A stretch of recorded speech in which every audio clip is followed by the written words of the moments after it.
All right, folks. Well, welcome to the end of year Snap Academy tier list. And we're going to do this, once a year. Just kind of see all the inflated Series 4 and 5 cards, where they stand.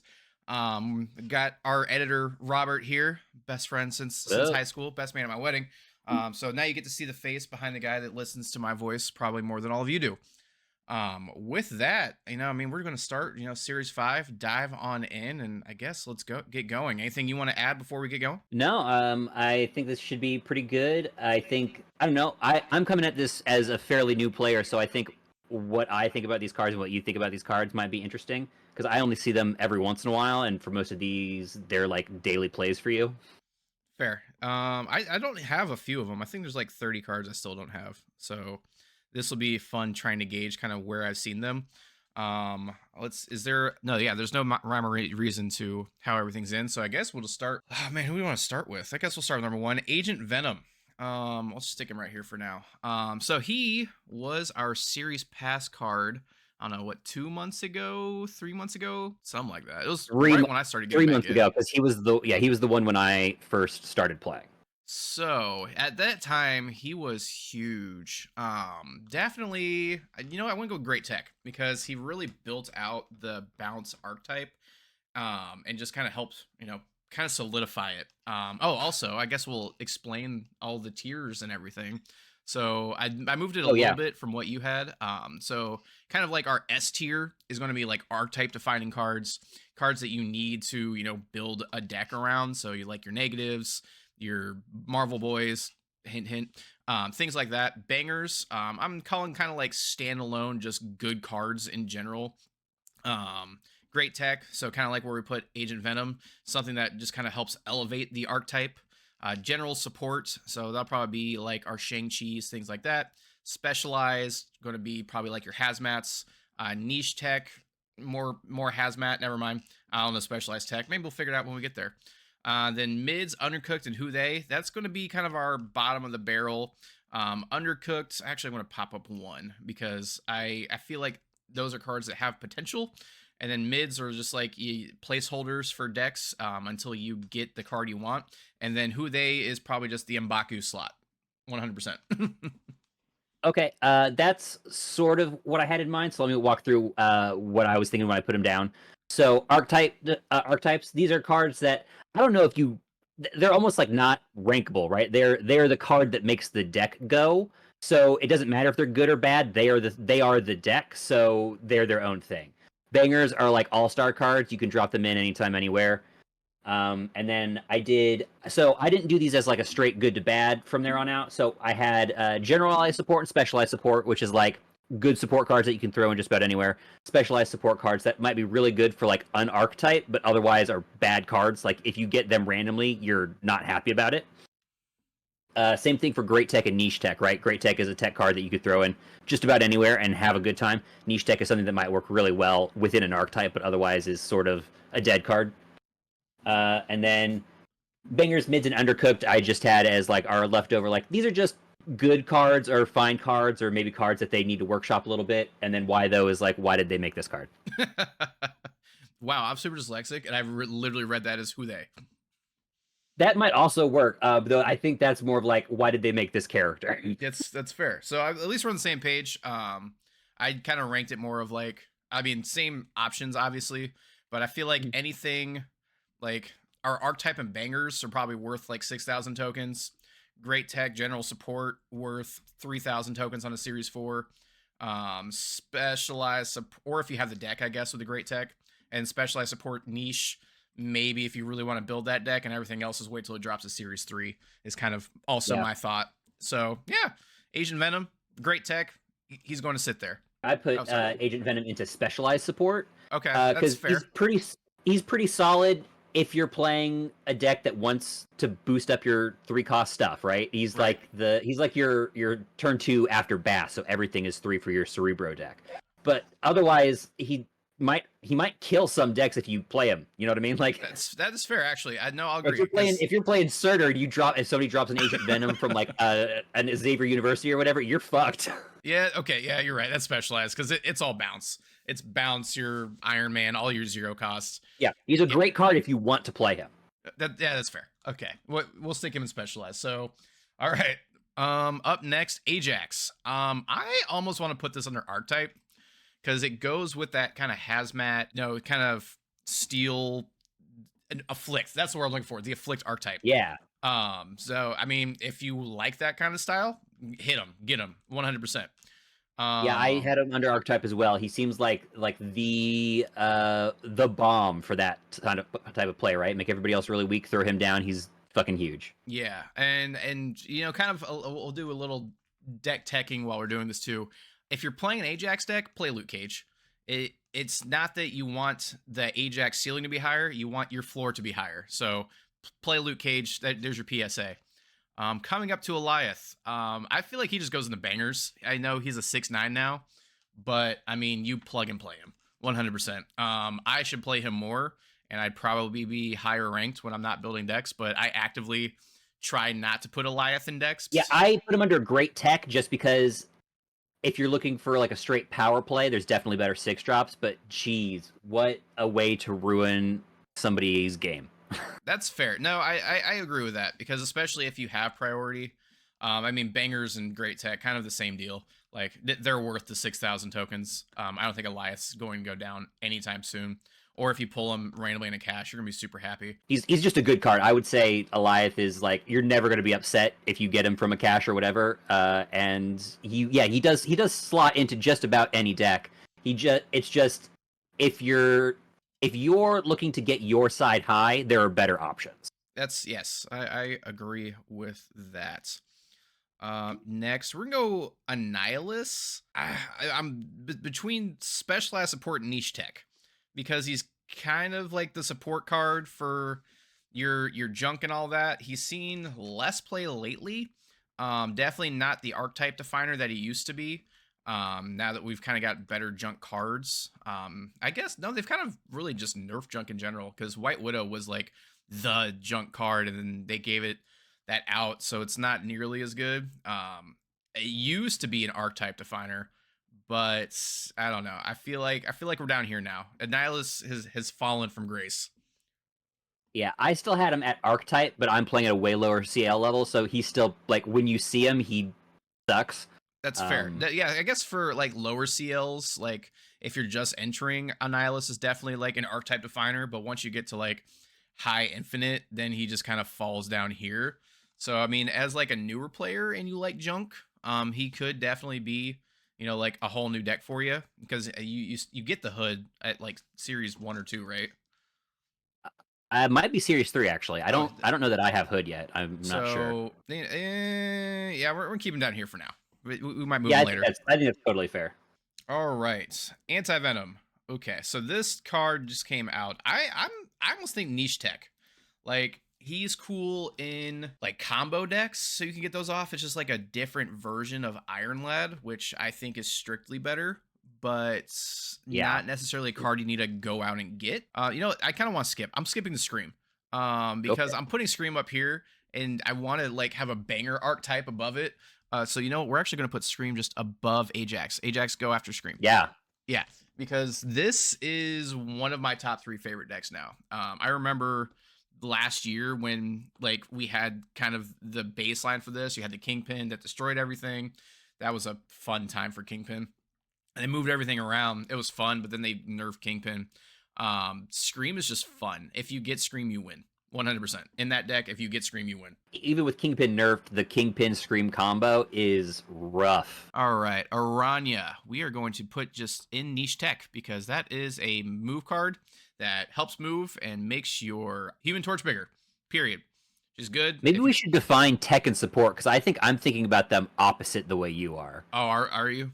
So yeah, I guess like niche tech would be like, so like I think of support as like this is a card that is built to support an archetype, and tech is like this is a card you tech in to deal with your enemy. Yeah, that's how in my head. Let me find a thing real quick. So if I go to, there are no tech cards in Series 5. U.S. Agent. Here we go. Niche tech. I want to put U.S. Agent because it's a great card. Like it's a banger of a tech card. But like right now, we are recording December 20th, so everybody knows. Hmm. Um, with the, I'll just grab him too. Um, you said The Doom vaguely. I can read 2099. archetype Doom. So like US Agent is a strict Doom counter right now, and you'll find that. So it's like meta. So I guess this actually goes to support too. So definitely for the meta, US Agent's great.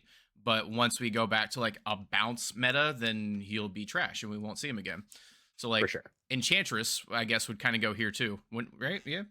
Now that we're slowly agreeing on things. Yeah, yeah, I think so. I think so. I do. I think I might, again, as a lower skill player, I might put Enchantress under Great Tech. Like, there's only a couple archetypes that don't have an ongoing or two that you don't want to get rid of. Like, there's probably better cards you could play, but like when in doubt, Enchantress is not a bad card to just have in your deck.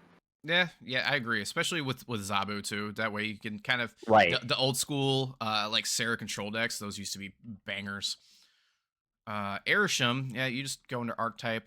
Even with the nerf, I still put Airsham kind of at the top. I'm gonna put him after Scream just because Scream takes more brain power. Yeah, I'll be honest. At the low CLs, I don't know that I've seen Airsham since the nerf. It used to be not uncommon because it's one card and you have a whole deck.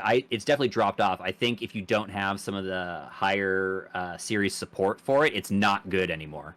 That's fair. I feel like if you put all the tech cards in it, so you do like Killmonger, Enchantress, Shang-Chi, all that in it, it's good. Yes, you probably need Mockingbird to make it a little bit better. But I mean, I still think it's great. You I mean, you need Blob. We'll just talk about Blob to kind of make it a little bit better. But it's probably specialized support. Um, but if you run like what am I trying to think of? What is her name? An Agatha Airsham deck, super fun, super competitive, even at the low CL. So I ran that for a while because you get that automatic 6-drop, which is 14 powers. You can end up dropping on turn 5, and then you have another option for a big play. So Airsham and Agatha might be a combo people need to start looking at. Blob, I don't like the card. Actually, I'm gonna rearrange some of this. Aranya, I'm gonna put you above Nihilist. Blob, you deserve to be at the end. Just kind of isn't the banger that it used to be. It used to absorb, I think it was like, I can't remember, your entire deck until it reached a certain amount of power, but then like it would be nasty in a Surtur deck because it's just absorbing 30 power worth of cards. It's definitely fallen off. You got leadered. I'm trying to see if there's a banger in here, like just a straight up banger. Hydra Bob. You know what? I actually agree with that. 100% Hydra Bob banger. Period. Goes Even in after just about any deck. You don't need anything else to play him. He's great. He's straight up value wise. I don't know that there's. I'll have to double check before I say it for sure. But like one of the best values for Series 5. Oh yeah, just a great card. And oh yeah, especially in like Zoo with because not the Kadoom deck we just built. It just eats up all the Marvel Boy. God, it's such a great card. It's probably going to get nerfed when it hits spotlights, unfortunately, because everyone's going to realize how good it is. I kind of want let's throw Marvel Boy up here. I'm going to put him right after Airsham, because he makes Zoo. Yes, like Kazar is like the Zoo card, but Marvel Boy just did so much for Zoo. It's ridiculous. And it kind of like builds a little mini package too. So you do like Marvel Boy and then like 3 1-drops. And if you can get like a rock, you're not even mad about it because it can get soaked up by your Marvel Boy. Okay, it's not necessarily the whole archetype. I might put it under banger, but like it deserves like the archetype spot in my mind. Okay, that's fair. I almost never see Marvel Boy at what my CL is like just under 2K right now. Yeah. So I think I've seen him like 2 or 3 times since I've started playing. So for me, he seems like he's like a great specialized support for Zoo, but I definitely see Zoo go off all the time without Marvel Boy in it. Ultron Zoo is really good at my CL, and I guess it's not like 1-drop Zoo, but there's sort of I guess because Doom 29 has come out, I've seen a lot more of the like Wong into Doom to like fill out. Yeah, I'll stick him under specialized. Still worth it. He's going top of specialized. Yeah, great I'm card. I don't want specialized support to mean he's not awesome. He's super good. I just at my CL, I definitely see things pop off without needing him. That's fair, which is very fair. Now, Baron Zemo, you actually do get to be put up here in the archetype. Kind of made the whole mill work. Yeah, mill's a thing because of Baron Zemo. Plus, I can never remember. What is it? Red Guardian? Not Red Guardian. It's Gladiator. Yeah, Gladiator. I get milled out a lot now, which sucks. But yeah, I put him up there. Not necessarily as strong as Airsham, but if you get the combo going, it's nasty. Actually, I'm gonna put Doom before Baron Zemo because I can always beat Mill when I play Doom. As somebody who likes Mill in other games like Magic and stuff, Mill is really interesting in this game because there's not like a ton of upside for you because them losing out on their deck, it like doesn't make them lose the game or anything. And like because the game is so short and you without any extra draw, you draw like half your deck, you're not hitting them that hard, or not even half your deck, like 3/4 of your deck. You're not hitting them that hard. Yeah. I don't know. It's interesting to see Mill happen because I usually see Mill happen and I'm like, okay, but I have everything I need in my opening That's usually hand, what happens to me. Like I like the idea of it, and there are times where it just destroys me. Like I remember one, it hit my Infinite, hit my She-Hulk, hit my War Machine. I'm like, I'm done. I literally have nothing now. So there are times it goes off, but it's kind of like not Nimrod, negative. If it doesn't happen, you're losing. Yeah. Black Knight, I'm gonna go with Niche Tech, just because I haven't seen it as much. Like I like the idea. Was Black Knight in a cache recently? I've been seeing a lot of Black Knight. I don't think so, unless people just been getting him randomly. Because I haven't seen him in a cache. I don't know since he started. But again, I took a little time off. It's a fun card. It used to be the sword. I think it was like a 1-drop. So you like do the Infinite and then wait till your last turn and drop basically a 120. So right. You got. Isn't you know it what? still I'm actually a 1-drop? putting Undercooked. He's a 1. The sword is a 4-drop when it comes out. When you okay. I'm actually going to put him in Undercooked because he was good. I would never suggest getting like using your tokens or spotlight keys on him like specifically. I would almost rework him again. Same thing with Black Swan. I like the idea. She makes like all of your stones 0 cost on the last turn, but that's about it. And with the buff to Thanos, like I've been consistently getting all of my stones out by turn 5. So she could use a rework. And then kind of Blink over here too. I'm gonna put her under Niche Tech. I also kind of under. I put Blink and Undercooked. I have never been impressed by Blink. I don't get what you're supposed to be doing with Blink because I've never seen it go off correctly. Yeah, she's really just a worse Scarlet Witch in my opinion. Like she can move and has a little bit more power, but like if there's a location I don't like, I'm going to throw a magic on it, and if I'm in low CL, I'm going to throw a Scarlet Witch on it. I don't. Yeah, why would you deal with something you hate for 5 turns to remove? Like I guess maybe you can like if you know your opponent is like going to get something on the turn 6 from a location. It's I don't know. It's it doesn't feel good. I like done. I move mids up because I'm sure there's going to be something that like Makari. That was my initial thought, right? Like a banger is excellent. A mid is like a fine card, and then Undercooked is like hey, you see the potential, but it's just not there yet. Yes, like Makari. I'm going to put that as a mid card. It's solid mid. It does its thing. It's cool in Surfer. That's about it. You don't have to play it. It's one of those where if it comes up as one of the RNG cards, you're always like, fine, great, cool. That's cool. It's 4 power. I like it. Okay, cool. It's like the opposite of Black Cat, right? Yes, with way less power. Kyra. Here's the deal. I like Kyra in like the Niche Tech, but I don't play her. She's the first card I pull. Like I had her in my Khazar deck, pulled her. Thanos pulled her. Yep. So I would if she were a 2/3 or a 2/2, oh yeah, killer card. Great. amazing. The fact that she's on par with Killmonger, which is probably for balance, like I get it, but like the fact that she's on par with Killmonger, which means you have to have the priority to make her useful. Yeah, Uh, because I don't want to play her on turn 3. I want to play literally anything else on turn 3. I yeah, really don't want to play her on turn 6. Unless I hit something with like a Black Swan and then I can drop everything and then throw up my Kyra. But at that point, I don't even have priority to begin with. So it doesn't matter. hmm So yeah, we're going to put her in mid. I don't see how you can make this card better other than making it a 2-drop. But yeah, don't spend your tokens. General support. Actually, I'm going to put Cannonball in a great tech. Cannonball does not see near enough play. Yeah, I put him in straight up banger. I think he's amazing. I agree. Not as good as Hydra Bob, but No, but incredibly good card. oh yeah, and the art is great. I think like the dark blue variants of him, which is like him and 2 people like shadowy behind him. It's a great card. I think is better than Shang-Chi. Yeah, Just because you can move things and still destroy things, and just kind of, especially in the Scream deck for sure, that's where he shines. But you can play Cannonball in an Airsham deck. Honestly, I would. yeah.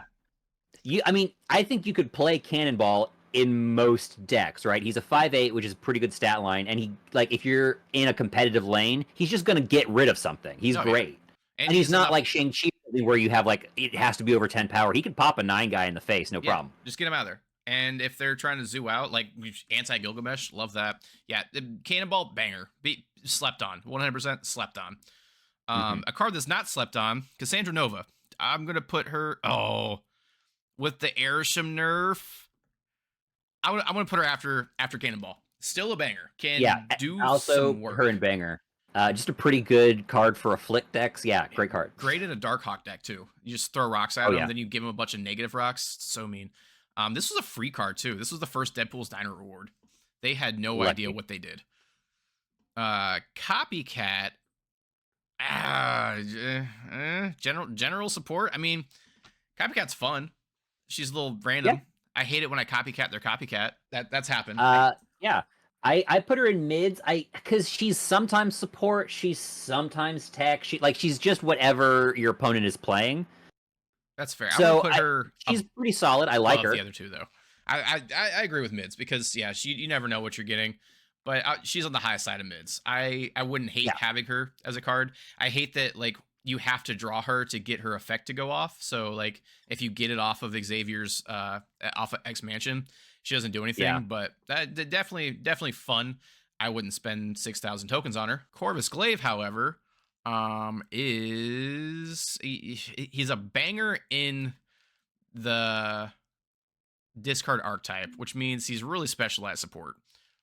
Yeah, that's where I put him. I thought like I as somebody who likes playing discard a lot, I want this guy so bad, but he's a great card. 6,000 tokens. Yeah, he's not good for other things. Yeah, no, if you're all in on discard, this is the first one you need to get, period. It's funny that both the top ones are 3 cost, and then everything at the end is more expensive cost. Yeah, it turns out 3 cost, great cost to be. 3 costs are great. Most cards are better as 3 cost, even some 1 and 2 drops, I promise. Yeah, that's fair. Cold Obsidian, I mean, it's just kind of, it's whatever. It does its thing. He's a big boy. Deck. Yeah.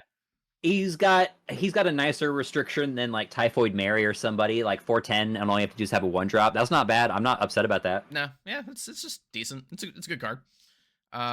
Elsa, however, here's the deal. Elsa used to be bonkers when she gave 3. She's okay now with Galacta, but I'm kind of midding her. I'll give her after Copycat, but kind of meh. Yeah, I also actually put her in mid. Yeah, I think if we're going to see any sort of Elsa resurgence, it's going to be soon because they're giving it away. So. Oh yeah, Galacta, Elsa, they knew what they were doing there. Yeah. All right. I think Kitty Pryde decks are about to be because she just dropped Series 3 too, right? Yes. So I think Kitty Pryde decks are about to be a big thing again. Oh yeah. I think I got to Infinite with my Kitty Pryde deck. I think. Yeah, it was my Galactic, Kitty Pryde, Hope Summers, all that shenanigans have way too much energy. It's a fun deck. Fenris. I mean, it's just great tech, honestly. You need to do some things. You know what? Now that I'm saying it, I hate it more. Dropping it niche. I like That's the where I card. had it. I wasn't going to disagree with you if you said great, but yeah, I haven't been niche because I was like, man, that's a lot of effort to make something happen. Yeah, I was talking about it like, oh wait, no, no, you have to do so many things to get this card to work. I do think he's quite good niche tech, right? There's a lot of things that can happen randomly to make him valuable, even if there's nothing in your deck to make it happen. But you still have to have like something happen. Yeah, I'll give him at least above U.S. Agent because he's not as meta dependent.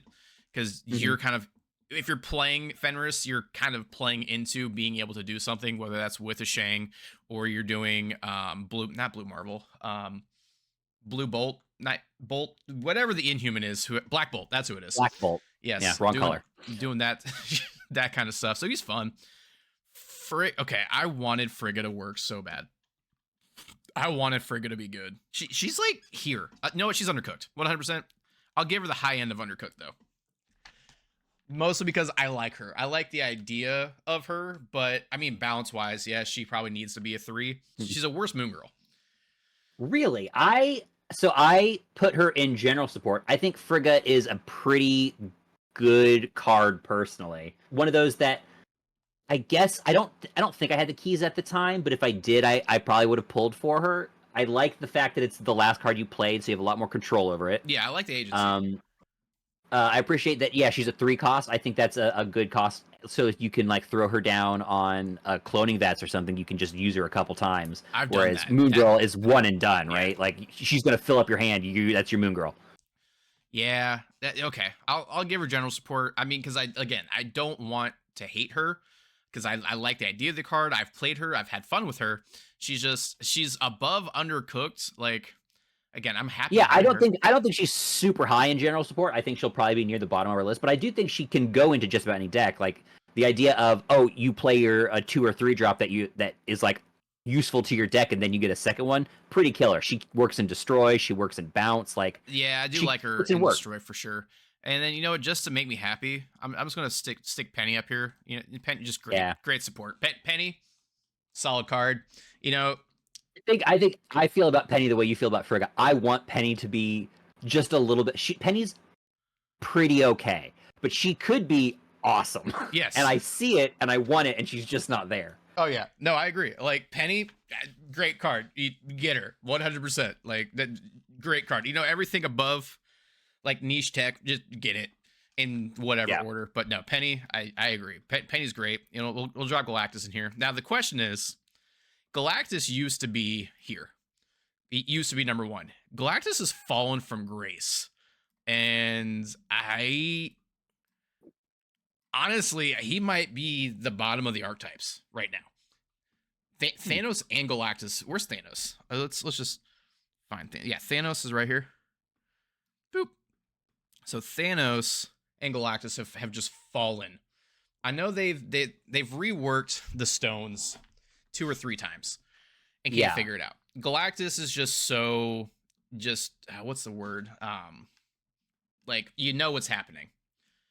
Mhm. And if you don't, you're losing. I have not played against a Galactus deck yet, so I bet there are some at the lower CLs, but not a lot. So I have no opinion on the strength of Galactus. I do see Thanos now and then, and yeah, this I don't know. Some people really know how to use the stones. Sometimes Thanos like dominates me, and other times I just watch them kind of like play some cards and then lose. Like Yeah. I almost have nothing to do with it. They just didn't play the right cards and they lost. Like The first time they ever play Thanos, no idea what's happening. And it's usually because people don't actually count their hands. So they'll play like 3 stones, but can only draw 1 card or something like that. Yeah. So that you really have to be good at hand management with Thanos. I will give Thanos above Ajax. I think Galactus is last. Just because, yeah, you see it happening. Yeah. Let's go Gore. He's one of the newer cards. I kind of want to put him in bangers. He's not the top end of bangers, but he's a banger. He's a great finisher. He's a great card. Yeah, he's a big old guy. I love when people play Gore because I love Super Scroll, and so I get a big ass Super Scroll. But Gore is Super great. Scroll has increased its value in the last month. I completely understand. I'm riding high on like the ongoing meta that has shifted that he gets to take advantage of, and he will be bad again probably by February. But like, he's so much fun right now. The crazy big numbers that he puts out for like anything Oh, is it's so awesome. fun. I remember when he first came out, everyone was like, "Yeah, he's gonna break the meta," and then we're all like, "This card sucks. No one's playing ongoing," and now we're like, "Yes, everyone's playing ongoing." So no, I agree. I'm gonna throw The other Red Hulk secret up about there this with him. tier list. The other secret Uh, about this tier list is a lot of these cards that are sitting down and like mids and undercooked, they might be great, and we just people aren't playing the right cards yet. right? And like I haven't played. Actually, I don't own any of these undercooked cards. I don't own a single one. Interesting. So, I mean, someone out there, just let us know if you're playing these cards and they're bangers. Tell me I'm wrong. Yeah, Red Hulk. I'm gonna put him up there with bangers for the same reason. He requires a little bit more, like from your opponent, so you don't have agency. Agency is the word I was looking for earlier. Yeah. But with like when we're in a high Evo meta, Red Hulk's gonna be great, which is gonna be coming up. Actually, for us, next week is when high Evo drops back into spotlights. I don't know. Maybe it's because I just don't see a ton of him yet. But I put Red Hulk in mids because yeah, in high Evo decks I can see him being pretty good. But like regular Hulk, I feel like is better in high Evo decks. Oh, Like you're yeah. probably running both, but like normal Hulk's better than Red Hulk. I feel Yeah, like. I agree. So Red Hulk, he's definitely more meta dependent. I'll put him top of mids at least. Just Yeah. because Again, not saying he's a bad card, and a lot of mine is coming from a new player perspective where I don't see these guys almost ever. So that's fair. But yeah, no, I agree because he is definitely meta dependent. So if people are playing high Evo, you just drop a Red Hulk in and can win a lane. 100%. Let's go. We've been talking about high Evo. He's obviously the archetype. Right now he probably sits below Galactus. I never see him. I've tried playing high Evo. It's inconsistent. It's cool. I like what it does. I really just like playing Cyclops. That's it. I just like to be able to Yeah. play Cyclops. I think Cyclops and Hulk are the two like best high Evo cards. It's high Evo is so interesting because high Evo, like without his thing activating a bunch of other cards, I would put him in Y though. He's a bad like a 4/6 stat line, do nothing when you play it. Sucks. Like he himself is a bad card. But you should he has to be an archetype because he activates a bunch of stuff that is really good. He himself, terrible. You're correct. Anytime somebody plays high Evo, I'm like, oh, you didn't have anything else in your hand, huh? In your hand. You don't play a high Evo. He's a dead card. He's a dead card in your hand. He himself is awful. Like, I feel like he's like Airshim. Like Airshim is a bad card. You don't play Airshim. Except Airshim gives you some extra energy. I think I need to look up the stats on that. I feel like the win rate if you play high Evo, like you actually play him, like you're like a 40% win rate. That means you missed like your thing drop or your abomination or like it means you missed a good card. Yeah, you played a 4 drop, nothing. Even a Cyclops on turn 4. That way you can soak the energy and do the thing. Like you've missed everything. That's depressing. That's funny as shit though. Okay, Loki. I'm dropping Loki down here. Let's scroll down. Oh, interesting. Okay. So when Loki dropped, he was the shit. He was like the ultimate collector devil dino because it did everything in your hand.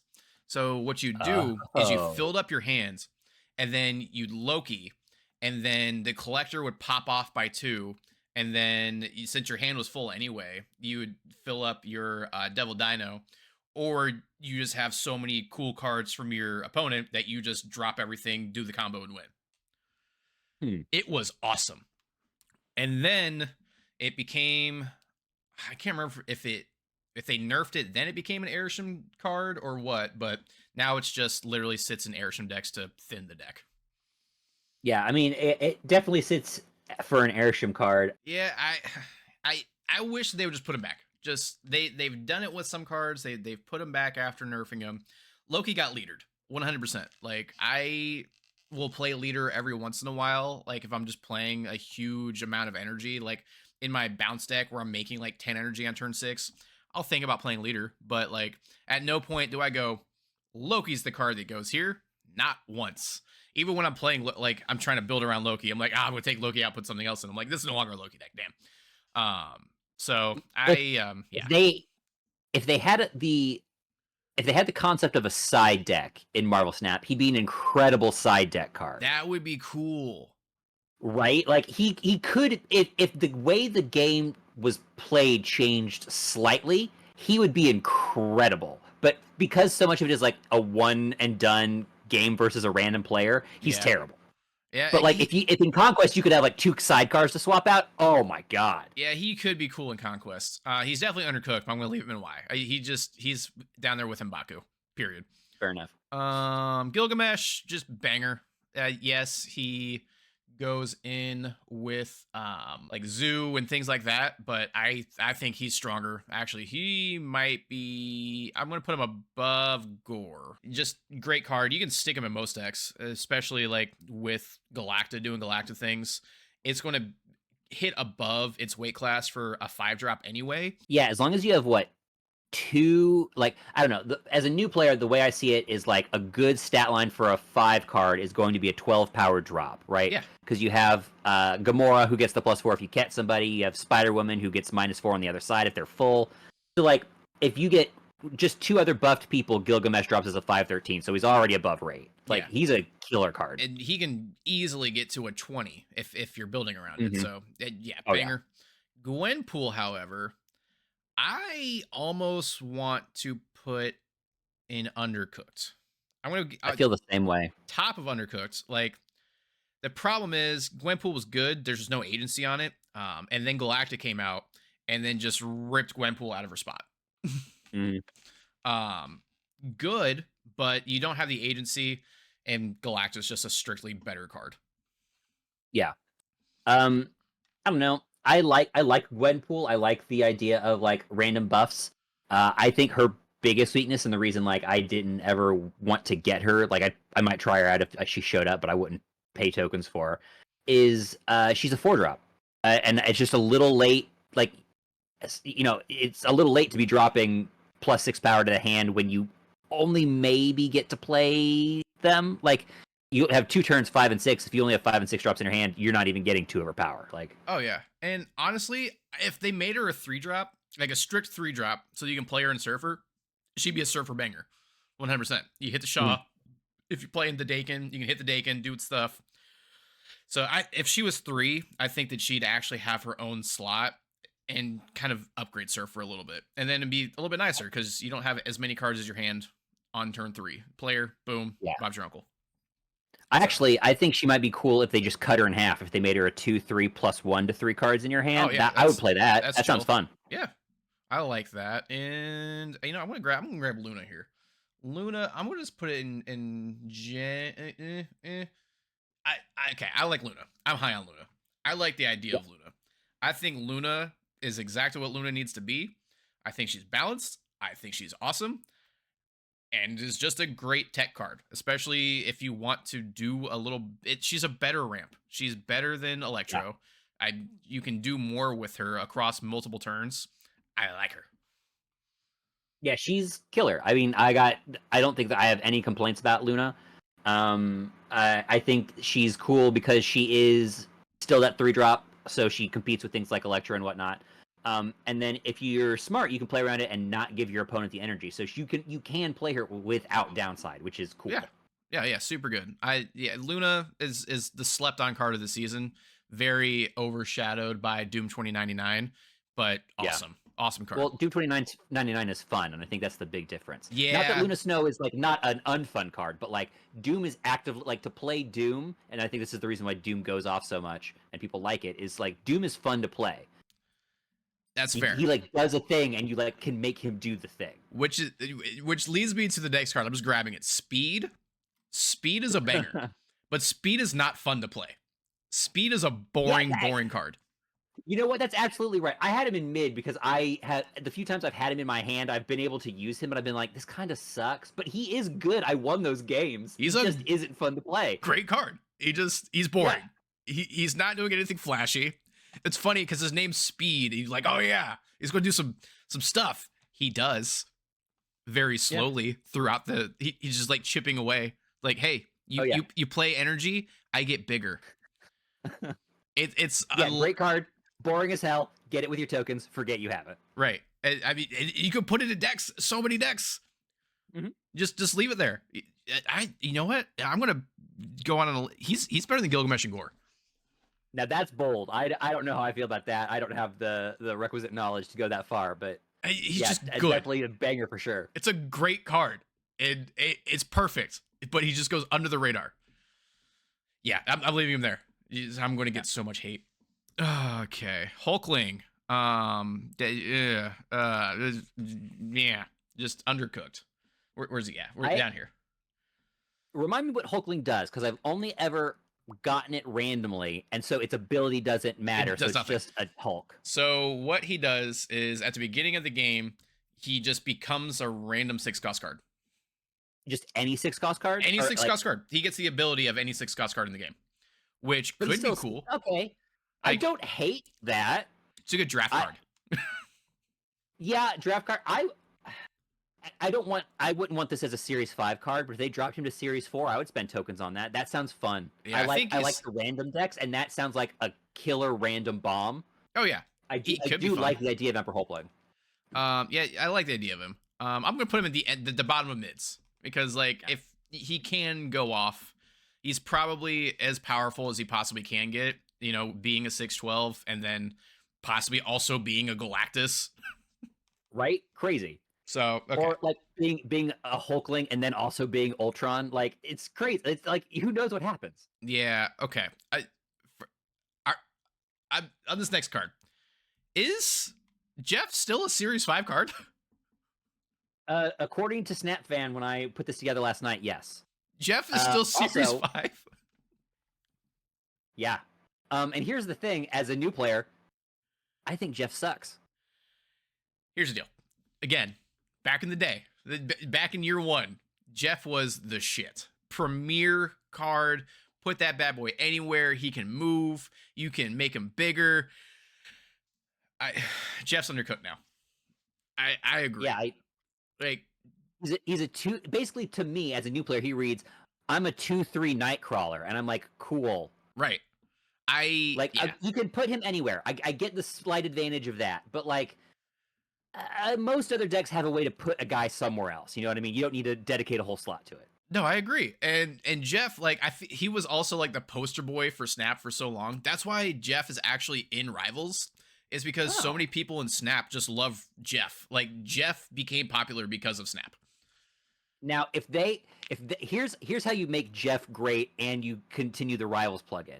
You add an ability that says, when you move this card, there's a 25% chance this card eats everything at the new location and gains its power like Venom. It spits it out somewhere else.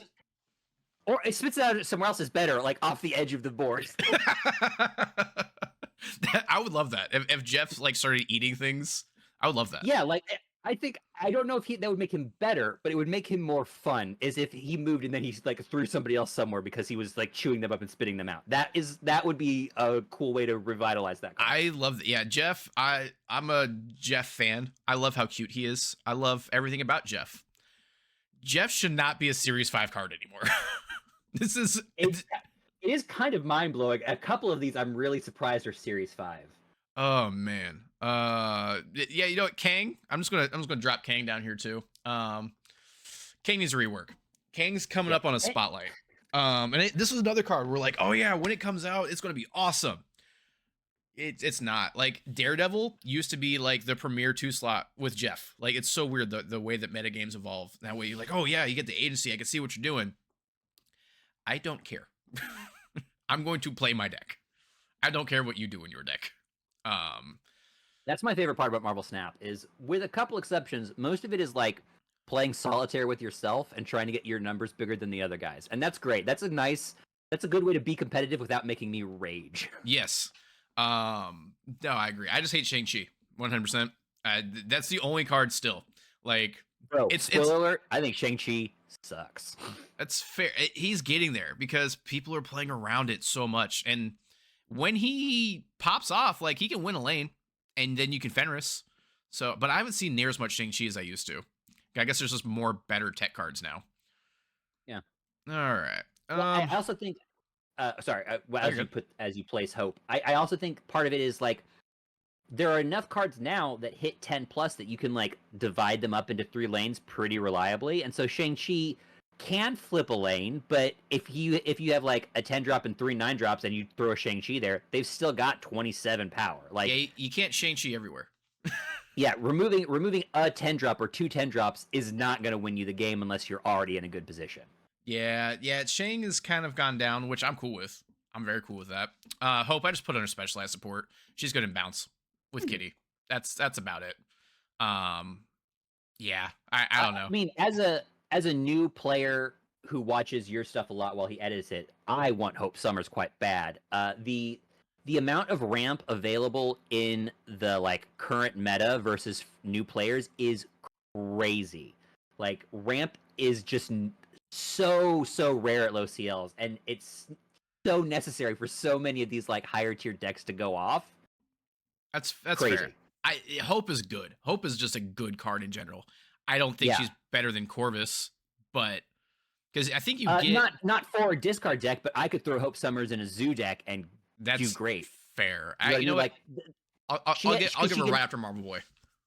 yeah, I think that's fair because she can give you +3 power if you're not removing anything, right? Or Yeah. +3 energy if you're not removing anything, which is like an insane return. What other card gives you that much energy reliably? And if you- Electro with the cost. yeah, I don't like Electro. Electro's trash. Me either. I'm just trying to think like her like like energy cost to energy gain is crazy good. Hey, then you can play Jeff. You put Jeff on her, and then you move her, and then Jeff is good. Spoiler alert, you can do the same thing for less energy with a Nightcrawler though. Oh yeah, that's fair. All right. Yeah, you're right. Nightcrawler underrated, Jeff overrated. I agree. I'll give you that because then you can Marvel Boy into the Nightcrawler and make it even bigger. You can do more things. I with don't it. even like Nightcrawler. I don't, but you could. I always think about Nightcrawler. I think about Nightcrawler more than I think about Jeff. Mm-hmm.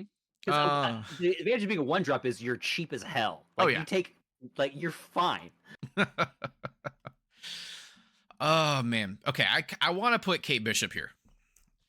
Okay. So Kate is a card. I'm actually looking forward to her spotlight because I missed out on Kate Bishop because I was gone, and the arrows are just so cool. Like it's a better. What's the one with the bear and the hawk? I can never remember. I never play it. Snowguard. Yeah, Snowguard. Way better Snowguard. The arrows are cool. They're 1-drops. They do cool things. She's a 2/3. Better than Jeff. Same stat line, better than Jeff. Does way more. For sure. I've actually never I've never played against Kate Bishop Hawkeye. That's her name, right? Kate Bishop. Yeah, Kate Bishop. Cool. I've never seen the card played, so I'm going to take your word for it. I like the idea of it. I would put her in like my collector deck ASAP. She puts 3 cards in your hand. That's dope. Great collector card. And 2/3 is like the standard 2-drop stat line. Like you got to have a really good ability to be under that. So I think she's great. Yeah, she's got a little bit of RNG, but she's solid. Great, fantastic card. Madam Web, she's just gonna live in specialized support, but she does the same thing for move that Corvus does for discard. She just unlocks it. Killer. Instantaneous. Fantastic card. Hope Summers, Madam Web, killer combo. Oh yeah, actually, yeah, that's good. Madam Web and Lockjaw. That's another one I've been doing because it's like the old school Thanos stones. Where you drop the blue stone and then you move everything over, and then you do it again. You know what? Actually, Madam Web, I might just put in great tech. Period. I do think she's a little. No, I think she works with great tech. I think she's low end great tech, really good specialized. Yes, right? Yeah, like, great for move and whatever you're doing here, but like she can do things in other decks. Yeah, as long as you plan around it a little bit, she's good for a lot of stuff. Oh yeah, Lockjaw. I love that. I was doing that with the Hammer Boys. Malekith. I'm just gonna throw in the general support, kind of low ends. It can do some fun things. Like the thing that Malekith does best is grab a Mystique, so that you can play a Gore or something last turn.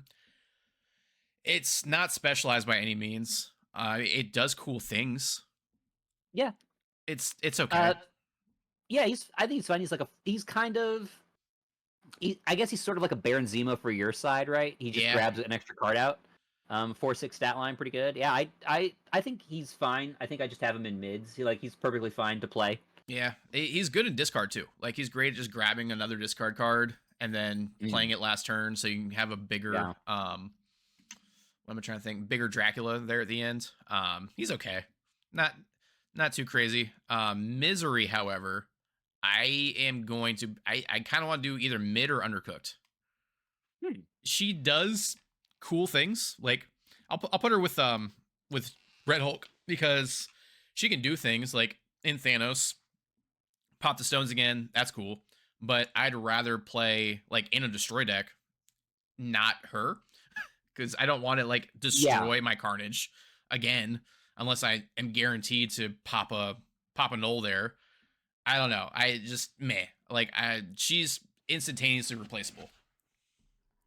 Interesting. I think Misery was maybe one of the first videos I edited for you. Probably, yeah, because I did Scream, and then I think Misery was right after that.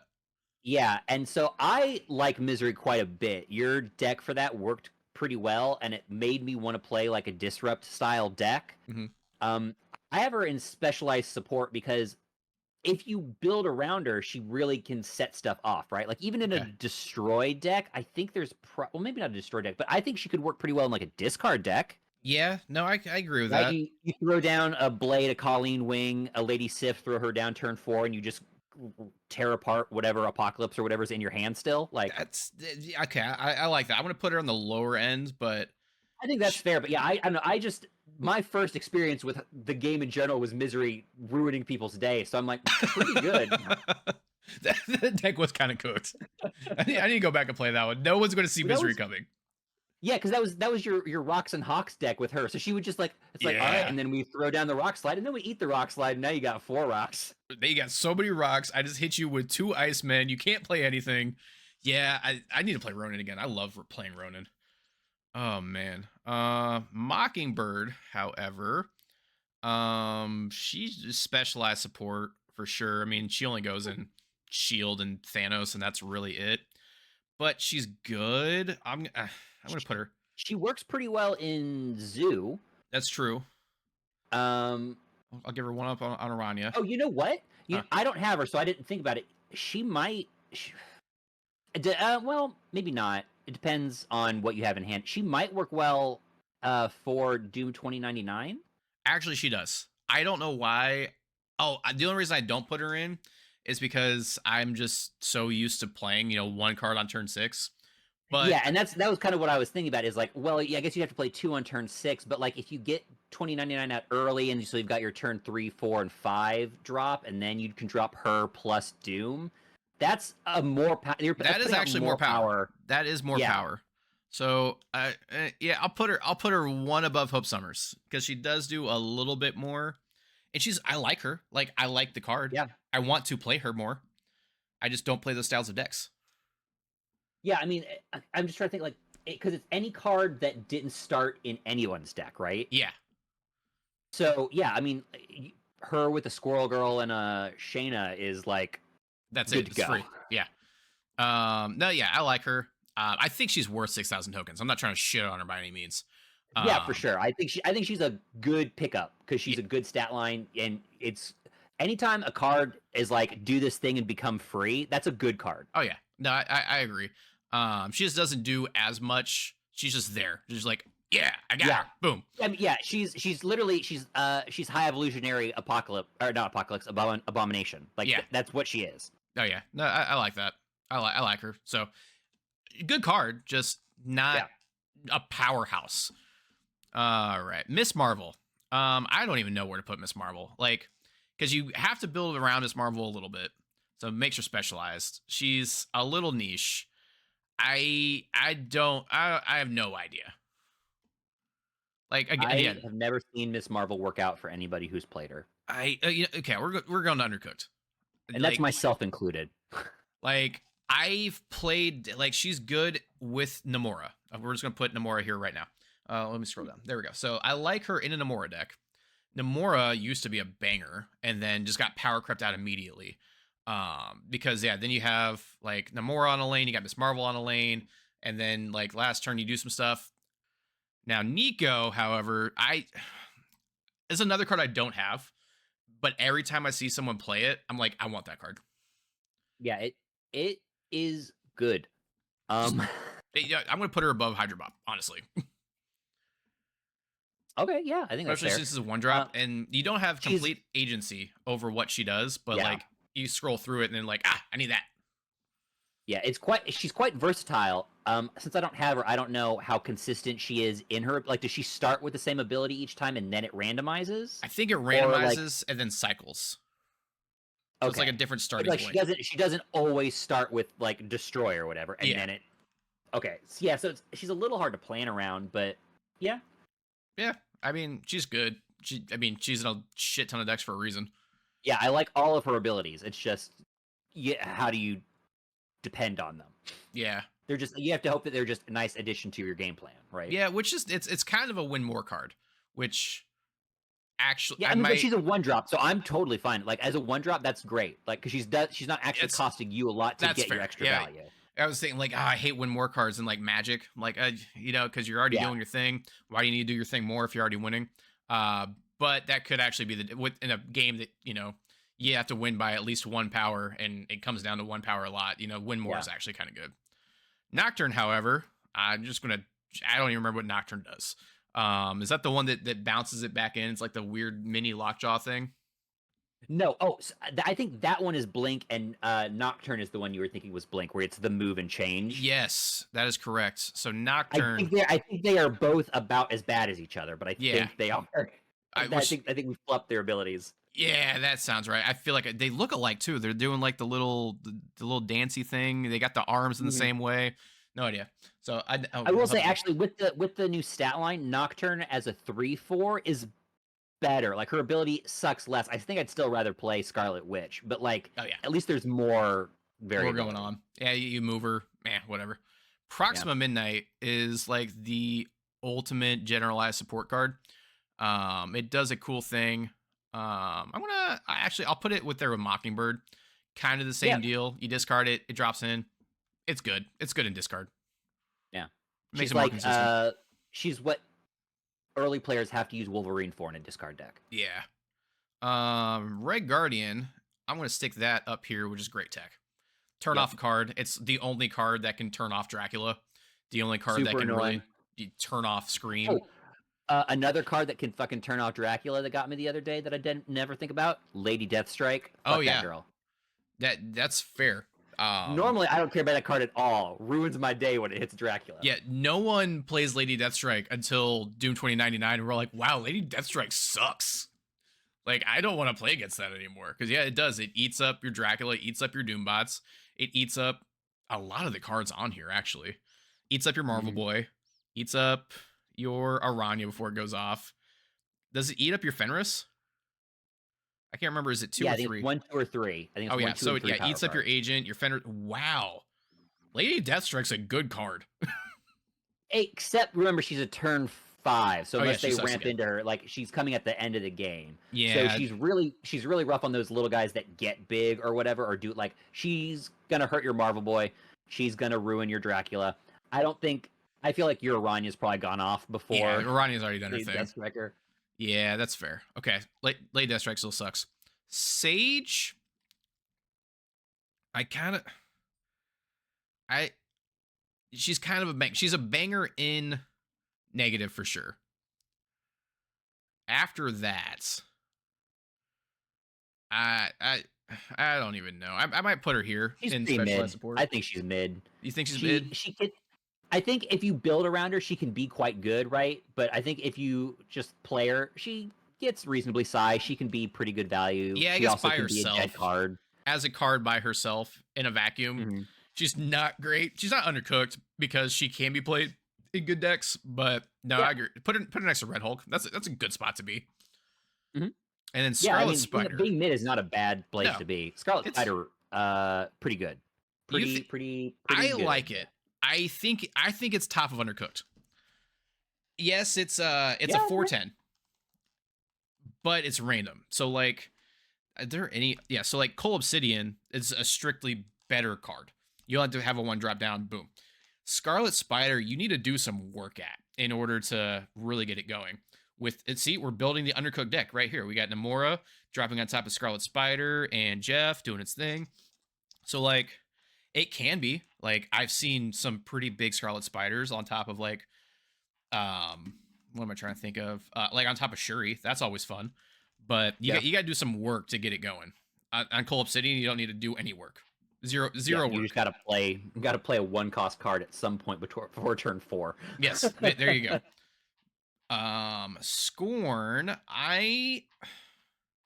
There's a lot of support cards in Yes. in Series 5. Yes, that is something that as we do the rest of these videos, that's something I want to talk about as we go forward. Is like a lot of the like really like iconic cards that I think of are Series 3 and Series 2.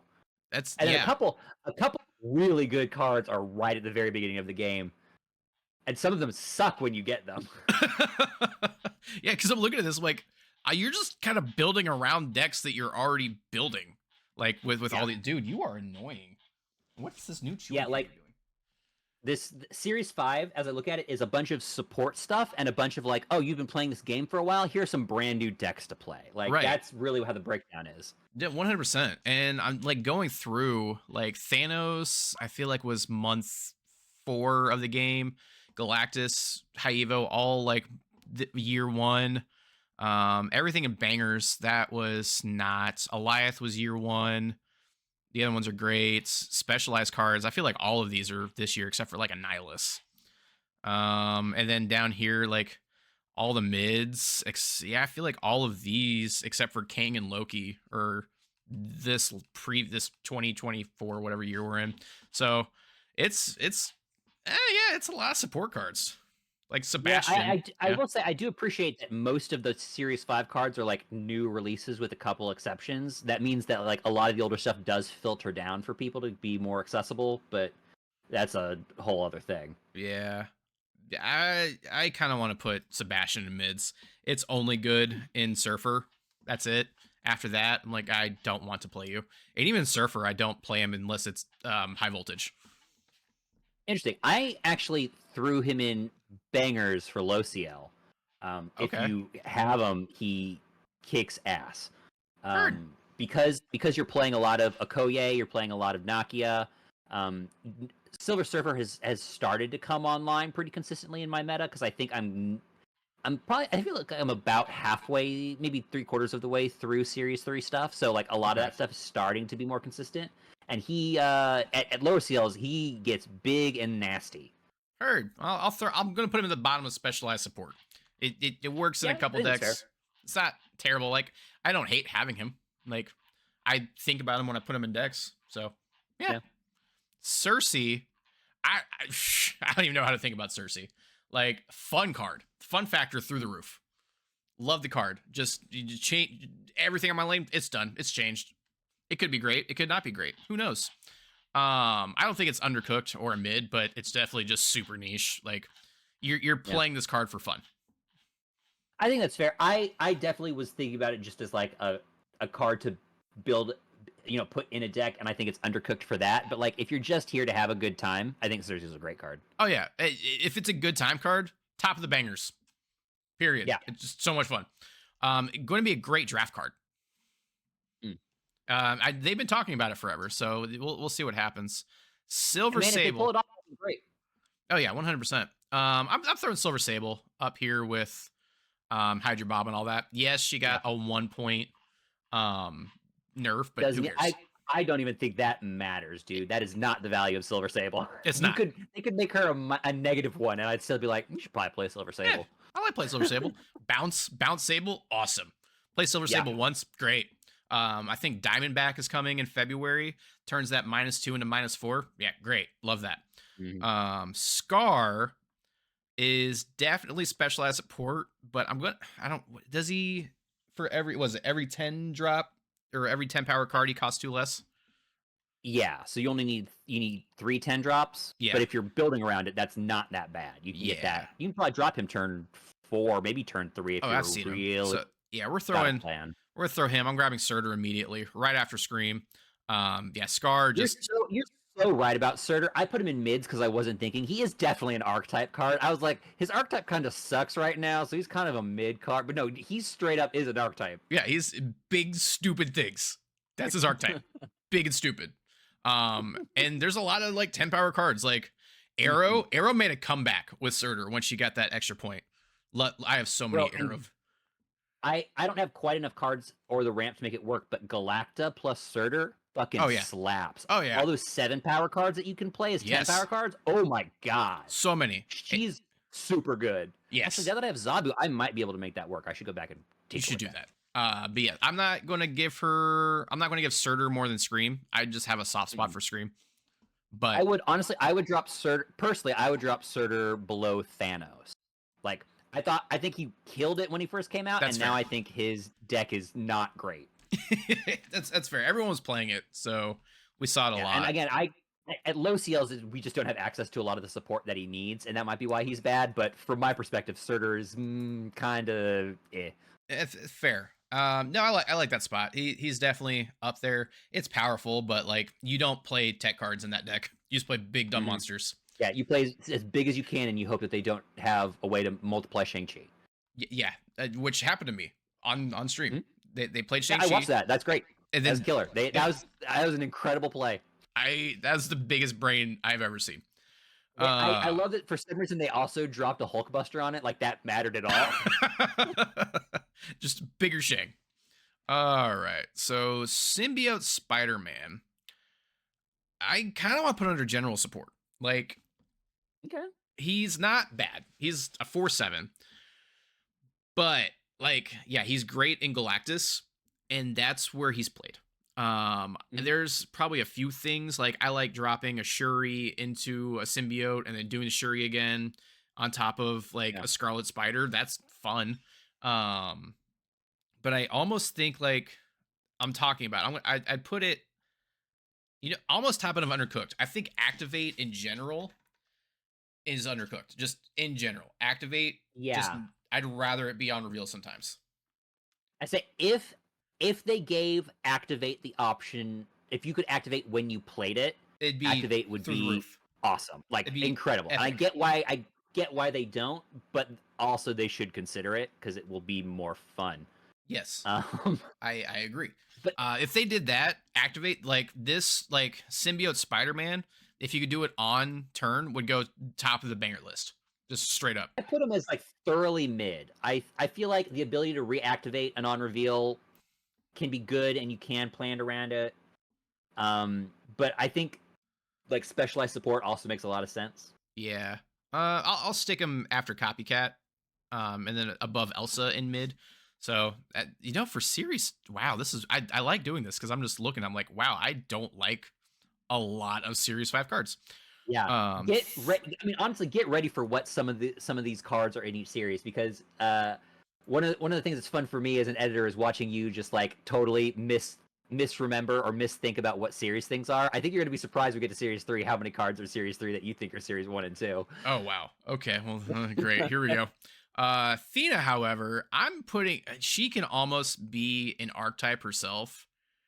Athena's great. Like if not, Athena's a very good card. If not an archetype, she's like right above Hydra Bob. Like Athena is. I didn't realize how great she was till I had her. I'm like, this is just good. Yeah, I don't know how much of an archetype she is because I do think for a lot of decks the general playstyle is drop 2 cards turns 3, 4, and 5, right? Mm-hmm. Or maybe if you're going 1 big card a turn, but like I think she's just a good card because a lot of things proc her. She just needs you to play your deck. That's fair. I'll give her that. You know what? I'm gonna put Athena above Nico. She's just great. Yeah, a 2-drop is killer. Like and more consistent an too. Incredible card. Yeah, 100%. Toxin, however, I don't even like it in bounce. Like I liked it when I was playing it, but now I would just rather have the extra energy boost from Beast or have the agency of grabbing on my 1-drops from Falcon. And I think there's another bounce card coming out in January or February. I can't remember. It's specialized, but like it's not an auto include in bounce decks. Yeah, I think it can be an addition. Like I don't think Toxin's a bad card, but it's not one you need. If you have a plan for him, great. But yeah, Yeah. I mean, I don't have Beast yet. Beast is the card I want, so I can play bounce at all.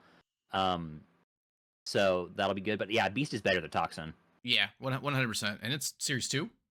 2? Series 3. Oh, oh wow. Wow, I okay. Yep. Yeah, not a single bounce card in Series 1 or 2. That's just not an archetype available for new players. Huh. Well, now I'm learning things. War Machine, however, is an archetype because it's kind of like the War Machine lockout because you already had Yeah. like the storm before her nerf and all that. Lockdown decks are good. I'm actually Yeah, gonna put they that. are incredible. Like I'm gonna stick it up there with Doom. Like War Machine, yeah, you can do fun stuff. It's especially even just having like I think what Sunspot is series 1. Sunspot might be series 2, but is early available. Yeah. Infinite is Um, series 2. I think Professor X is series 2, maybe series 3. But like those are like probably the 3 biggest cards for starting out, right? If you right, want to yeah. play that kind of lockout. Uh-huh. So I mean it's fun. And yeah, then you just need an Infinite, She-Hulk, which I think She-Hulk series 3 now. So like you Yep. can play a sweet War Machine deck early. Oh yeah. Yeah, I'm just sticking it up there. Werewolf by Night, however, I it's undercooked. Like the Mhm. idea of Werewolf by Night super cool. There's a lot of on reveals. I tried putting it in the Asgard deck. It just doesn't work because you fill out too quickly. Yeah. But I don't know. Something with Werewolf by Night, just because it's a sweet card in general. I've seen it get big. I might throw it in mid. It's okay, but Yeah. you gotta force the matter. Yeah, I have it in low end of mid. I'm intrigued by it. I think there's a spot for it in my moves deck because it will bounce around and hit Craven and all the other on reveals and stuff. That's cool. But I don't know what else I would do with it afterwards. So like if I get it in a cache at some point, cool. But I probably wouldn't buy it unless Yeah, I I think I got mine in a somehow got every cache. other card in the game. All right. White Widow was a great tech card. Like I would have put White Widow right behind Goliath a month ago. And then they decided that Junk needs an out. I don't even know. Like I almost think she's undercooked now. Like she was perfect. She was the perfect card. She yeah, I'd say undercooked is the way to go.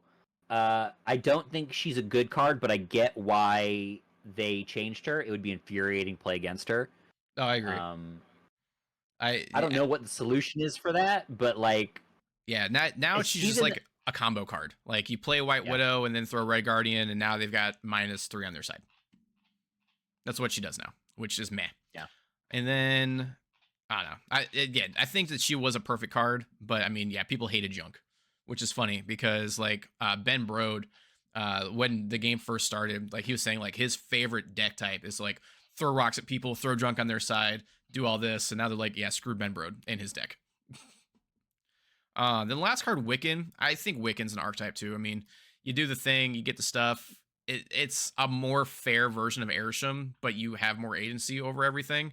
I wouldn't put him at the top. He can do some cool stuff. Like he can. You play a few 6-drops on turn 5 and 6. I don't know. It's a great power line. Good, yeah, but definitely above Ajax Galactus. It's like the mid range staple.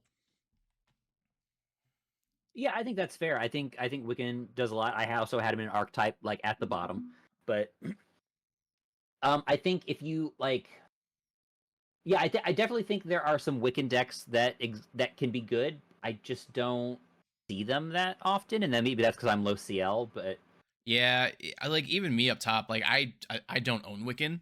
I've like seen Wiccan decks do some fun stuff.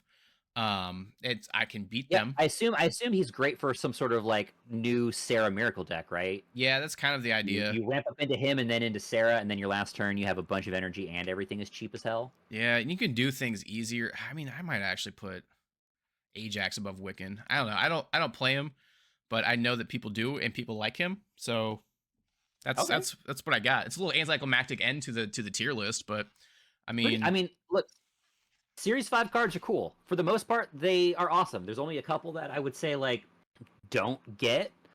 And even then, that might change if they decide to rework them. Right. And I didn't, again, Loki is another one. I had no idea it was still Series 5. I mean, I guess he's technically a big bad, but yeah, Jeff just blows my mind that he's still Series 5.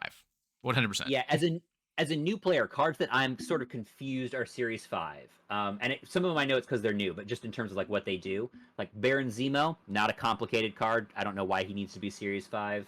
Yeah. Um, And we might see him on the drop down to Series 4 in January. that's true. Yeah. I think Hydra Bob should probably drop to Series 4 soon I because agree he's with that. good, but he's not a game-winning card. He's just a good card. Yeah, he's just a banger. Yeah. And then, like, who was the other? There was one more that I was just kind of amazed they were. Oh, Annihilus. I'm just kind of confused as to why Annihilus is Series 5. Yeah, he could definitely be a he's 4. like- Yeah, he's been Series 5 for a year and a half. Right? And like, he's fine. I've lost to Annihilus. I've also beaten Annihilus. He's whatever.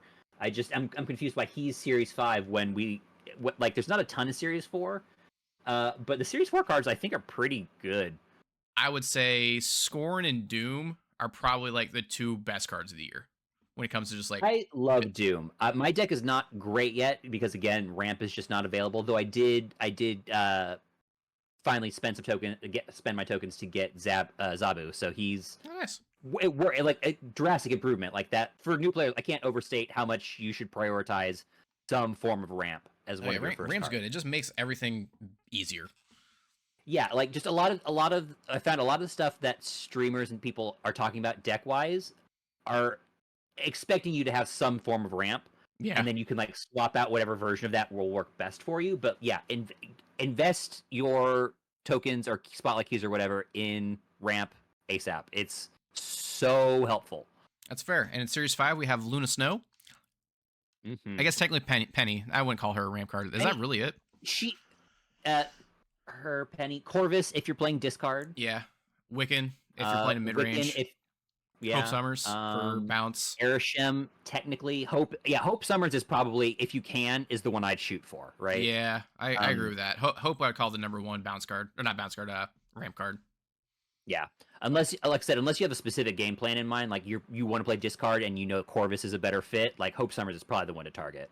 Sure. Yeah, I agree with that. Other than that, yeah, I hope a lot of these go down in series. Like a lot, like half. I would say anything before June. I mean, what we get a card, it's a card a week, basically, right? Yeah, For the and then most 2 part, cards at the beginning of the month. Yeah, so we're adding like 70 cards a year ish, plus a couple random ones that they do. Let's round up and say 75 cards a year. Yeah. Over 50 of which are going to be Series 5 cards. Yeah, because they don't do anything straight to Series 4 anymore. That's where the free cards they give out go. Oh, right? is it? So Agony is Series 4, King Eitri Series 4. Okay, that actually helps. I thought that those dropped to Series 5, and because I don't see them because I get them, so I don't ever think about where they go. Yeah, and I don't know if that's always going to be the case or if they've just decided that those are only Series 4 cards, but that's where they've ended up. I like that. And then what they did, or I guess in January, they're doing the buff to acquisition, which I think is a great start. And after doing the math, it's kind of going back to the beginning of the Spotlight system, because we had, I think it was like 44 Series 5 cards, and now there's like 80. So they're doubling the acquisition. Okay. So it takes basically the same amount of time as like when they first dropped the Spotlight caches, which I think was like 2.5-3 months for free to play players to get all the Series 3 cards. So it's nice. So we're just kind of restarting the clock, but we'll see. We'll see what they decide to do. For sure. So I guess that wraps up everything. I mean, for sure, let us know in the comments if you guys don't agree with where these go, because this is a very subjective. I can never remember the difference because we're the subjects. Subjective. Okay. Objective would be there's an absolute right answer, which for a card game is not true. No, the only absolute right answer is Scream is the best. Yeah. That's the only right answer. Also, just for my own edification, if you comment and you let us know that you disagree, let us know where you sit in CL level and things like that. So because doing editing for Muse while being a new player, I see two very different games, and so I'm just curious where people are coming from when they talk about it.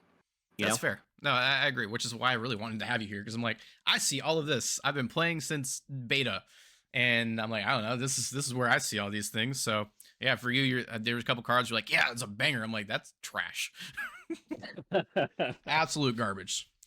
So yeah, make sure you check out all the tier lists. We'll probably do an update maybe after the series drop. Just probably not because all these are going to go down. We'll do another one in June with all the new Series 5 cards.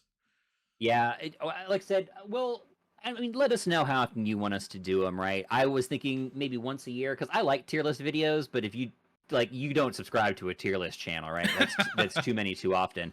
But it is fun. It is fun to see people do them now and then. So yeah, let us know how often you'd like us to do them. I guess would be helpful information. Yeah, fair. I dig it. And Piglet says hi, and then there he goes. Yep, that's Tom. Very good. Well, I guess we'll close out and see you in the next one.